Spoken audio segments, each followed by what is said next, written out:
آج کی کنورسیشن کا موضوع ہے ہم اپنی ذات میں خنزیر سے لوگ۔ بہت عرصے بعد میں نے خنزیر کا لفظ سنا۔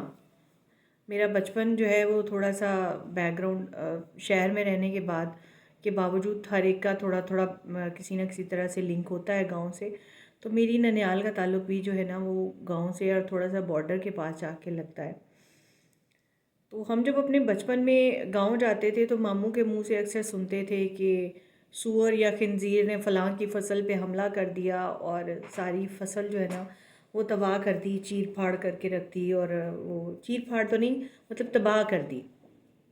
یعنی گندم لگی ہوئی ہے، مکئی لگی ہوئی ہے، تو چونکہ وہ بڑا جانور ہے سور یا خنزیر، تو وہ جب بھاگتا ہے تو کھاتا تو الگ ہے، لیکن جب وہ بھاگتے ہیں اور جب وہ ہجوم ان کا جو ہے نا وہ غول کے غول جب کسی فصل پہ حملہ کرتے ہیں تو وہ ان کے چلنے سے جو فصل تباہ ہوتی ہے وہ کسان کا زیادہ نقصان کر جاتی ہے۔ تو اکثر ماموں کے منہ سے خنزیر کا لفظ سنا بچپن میں، اور بہت زیادہ سنا، اور خاص طور پہ جب فصل کا نقصان ہوتا تھا تو اس پہ سنا۔ اور ساتھ یہ بھی سنتے تھے کہ جی خنزیر یا سور جو ہے نا اس کا نام لینے سے زبان 40 دن ناپاک رہتی ہے، تو نہیں لینا چاہیے۔ مجھے بڑی اس چیز پہ نا بڑی حیرانی ہوتی تھی، اور میں اکثر یہ کوشچن بھی کرتی تھی اپنے بڑوں سے کہ آپ نے ابھی تو جب اس کا ذکر کیا اور بتایا کہ خنزیر جو ہے وہ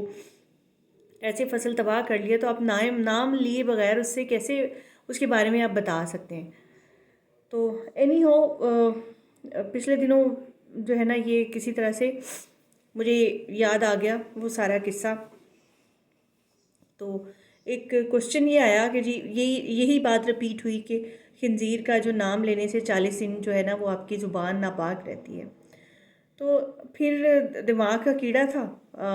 اس نے سر اٹھایا، تو میں نے اس کو گوگل کیا کہ خنزیر تو قرآن مجید میں بھی لفظ یوز ہوا ہے، اور جب سرچ کیا تو پتہ چلا کہ 4 دفعہ قرآن خنزیر کے بارے میں بات کرتا ہے۔ اور جب جو لفظ قرآن میں اس کو کہا گیا ہے تو وہ کیسے ہو سکتا ہے کہ آپ کے لیے اس کا نام لینا حرام ہے؟ اور لاجیکلی جو ہے نا خنزیر کو کھانا حرام ہے، سور کو کھانا حرام ہے، اس کے بارے میں بات کرنا تو حرام نہیں ہے، تو بات کرنے سے زبان کیسے ناپاک ہو جاتی ہے یہ سمجھ نہیں آیا۔ اینی ہو جب میں نے اس پہ تھوڑی ریسرچ کی تو مجھے پتہ چلا کہ 4 دفعہ قرآن اس کے بارے میں کھل کے بات کر رہا ہے، خنزیر یا سور کا لفظ استعمال ہو رہا ہے۔ دوسرے پارے سورہ بقرہ میں آپ چلے جائیں تو تھوڑا ریسرچ کریں گے تو آپ کو اس کی ایویڈنس مل جائے گا۔ بہرحال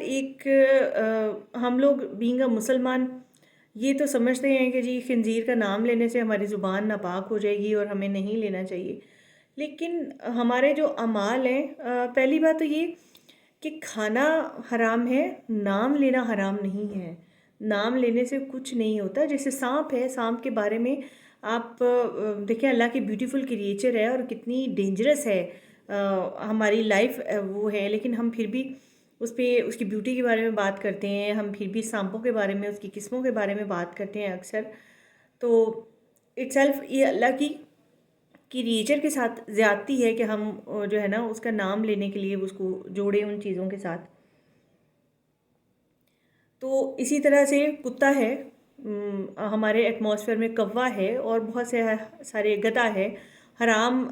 چیزیں موجود ہیں اور ہم ان کا کھل کے نام لیتے ہیں۔ تو اسی طرح سے خنزیر بھی اللہ تعالیٰ کی پیدا کی ہوئی مخلوق ہے، اور اس کا نام لینے سے کچھ نہیں ہوتا۔ لیکن سوچنا یہ چاہیے کہ ہم اپنی ذات میں جو خنزیر سے لوگ ہیں، ہمیں اپنے بھائی کا حق کھانا ہے، اپنے بھتیجے بھتیجیوں کا حق کھانا ہے، تو ہم کھل کے کھا لیتے ہیں، وہ جو ہے نا وہ ہمارے لیے حلال ہے۔ ہمیں کسی کی حق تلفی کرنی ہے، ہمیں کسی کی کردار کشی کرنی ہے، ہمیں کسی کے بارے میں جھوٹ بولنا ہے، وہ ہم کھل کھلا کے کر لیتے ہیں۔ بس جو ہے نا اس کا نام